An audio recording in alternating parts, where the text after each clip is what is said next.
బాపట్ల పట్టణంలో ఈరోజు క్రైస్తవులైనటువంటి బాపట్ల శాంతి ఇతరాల ఒక నూతన సమాజమైనటువంటి తేజోకిరణం శ్రీ ప్రవీణ్ గారి యొక్క మరణాన్ని సంతరించుకొని ఈ దినంలో అనేక సంఘాలు, అనేక సంఘ నాయకులు, అనేక డినామినేషన్లు, అనేక మంది విశ్వాసులు ఏకదాటి మీద నడిచి క్రైస్తవ యొక్క శాంతియుతమైనటువంటి శాంతి మార్గంలో నడుస్తూ శాంతియుత ర్యాలీని అనేక మంది ప్రజలు అనేక విధాలుగా దేవుని సన్నిధిలో ప్రార్థనల ద్వారాను అనేక నినాదాల ద్వారాను ప్రవీణ్ గారి మృతికి సంతాపం ఏకమవుతున్నటువంటి ఏకమవుతూ క్రైస్తవ ఐక్యతని చాటి చెప్తున్నటువంటి మన క్రైస్తవ సమాజానికి బాపట్ల పురపాలక ప్రాంతంలో మరి అత్యధికంగా ఎంతగానో మన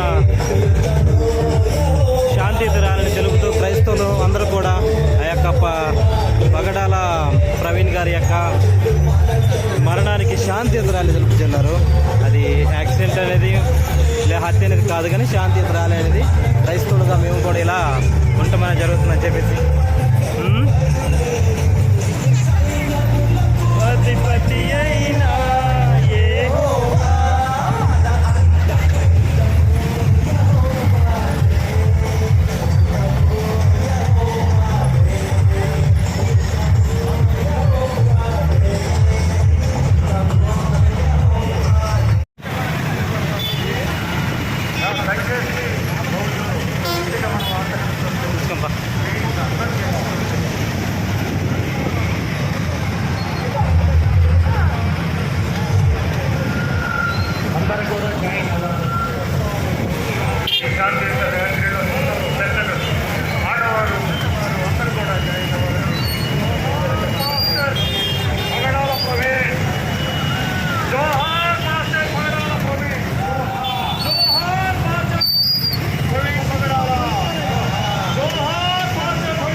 దయచేసి అందరం రౌండ్గా నిలబడితే బాగుంటుంది. దయచేసి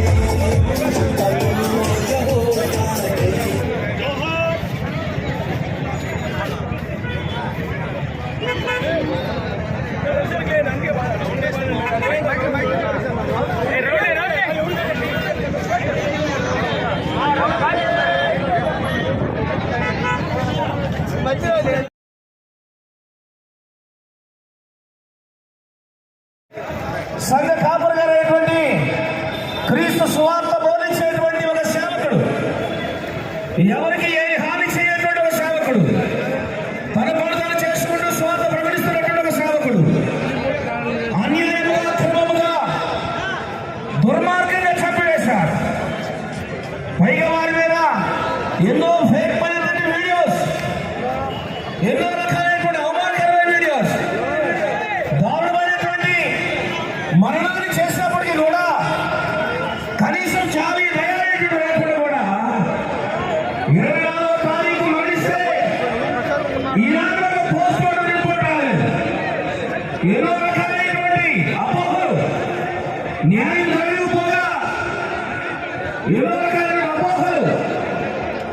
కనుక మనం అందరం కూడా ఈ రెండు రాష్ట్రాల్లో, తెలంగాణ ఆంధ్ర రాష్ట్రాల్లో సుమారు 20 కోట్ల మంది క్రైస్తవులకి మనోభావాలు దెబ్బతిన్నాయండి. ఏ అన్యాయం చేయలేదు, అక్రమం చేయలేదు, దారుణంగా వాహనాలు చేయడం సాధకుడి అన్యాయంగా రంగంలో పడి చెప్పారు. ఇది ఏమైతే ఈ మత కలహాలు చెప్తూ ఉన్నారు.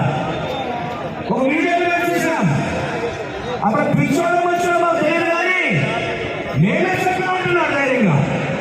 మేమే చెప్పాం, మా ఇష్టం ఉన్నారు. దయచేసి ఆలోచించండి, క్రైస్తవుడు మనోభావాలు ఎందుకు దెబ్బతిన్నాయి? ఎవరికి ఏ హాని ఎవరు చేయలేదు. ఈరోజు మనోభావాలు ఎదురు కారణం అన్యాయంగా చెప్పబడ్డాడు. ఈరోజు వార్నింగ్స్ ఇస్తా ఉన్నారు. క్రైస్తవుడు అందరికీ కూడా ప్రేమే పంచుతాడు. ఎన్నడూ కూడా దేశాన్ని పంచడానికి సాహసం చేయదు. ఈరోజు ప్రేమని దేశంగా వస్తుంది. మీ ఆలోచనలు మార్చుకొని క్రైస్తవుల మీద ఇలాంటి దారుణాలు చేస్తే క్రైస్తవ లోకం సహించండి. న్యాయం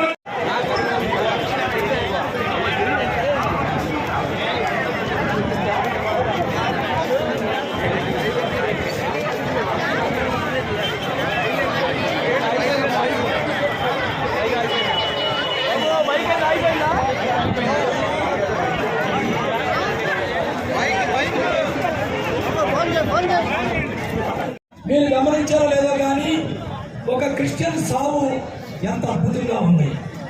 ఒక క్రైస్తవుడు చనిపోతే ప్రపంచ దేశాలు ఈ వైపు చూస్తే భారతదేశం వైపు. కారణం ఏంటంటే చాలా మంది మంత్రులు, ముఖ్యమంత్రులు హెలికాప్టర్లో విమానాల్లో చనిపోయారు. కానీ ఈయన చనిపోతే టీమ్ ఆఫ్ అడ్వకేట్స్ అమెరికా నుంచి బయలుదేరారు. ఈ కేసు ఎలా జరిగిందని పరిశోధన చేయడానికి అమెరికా అధ్యక్షుడు ట్రంప్ ఇక్కడ పంపిస్తున్నారు టీంని. అంటే క్రైస్తవుడు అంటే మీరంటే ఏదో దూషించబడి క్రైస్తవుడు అంటే